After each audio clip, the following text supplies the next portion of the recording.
Right, volgende op jou goed vol by program Lekker Finansies. And last week or a little while back we chatted to Grant about how, the importance of teaching your children all about finances. Now we're still on the topic of children, but this time we're focusing on the parents, because with inflation as high as it is, the interest rates that constantly peaking, affording a child is becoming more and more difficult. Now statistically, couples who don't have children are financially better off than those who do, or so it seems at first glance. But remember, just because you don't have kids doesn't mean that you're spending that money elsewhere, all right? So you can still pretty much be in the same boat. So we're back with certified financial planner Grant van Zyl to help us parents out a little bit. Dude, nice to have you back, man. Yeah, thanks, man. It's great to be back. Back in the country after a little bit of holiday. Was it lekker? Yeah, really good time.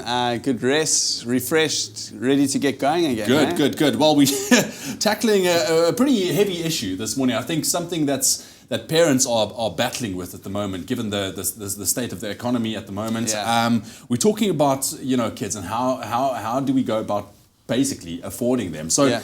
I think the first thing, we're talking about that statistic, the fact that if you don't have kids, you're better off than those who do. I mean, what do you make of that? Yeah, I think to be honest with you, there's two sides of the coin. And it really boils down to a little bit of planning. So if you're not going to be planning, if you're not going to prioritize this cycle that your kids are actually living in your house and you're financially responsible for them, then you are going to be falling victim to the statistics.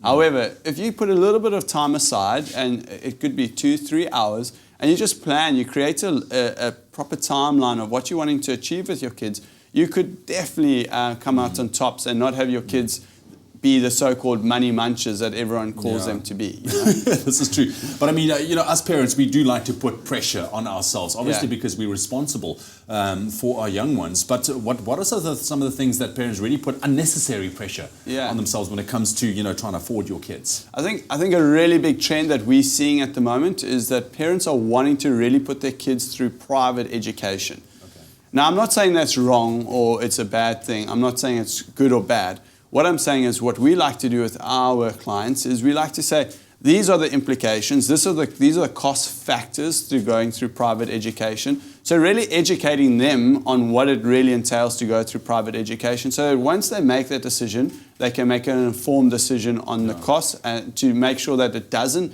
have a negative impact on their financial situation at the end of the day. All right. Well, we're going to continue the discussion with Grant a little bit later on this morning. Stick around with it. If you have any questions, you can also log onto our Facebook page and ask those questions away. We'll see if we can answer them for you. Right now, let's continue with your Wednesday morning. Here's Graham.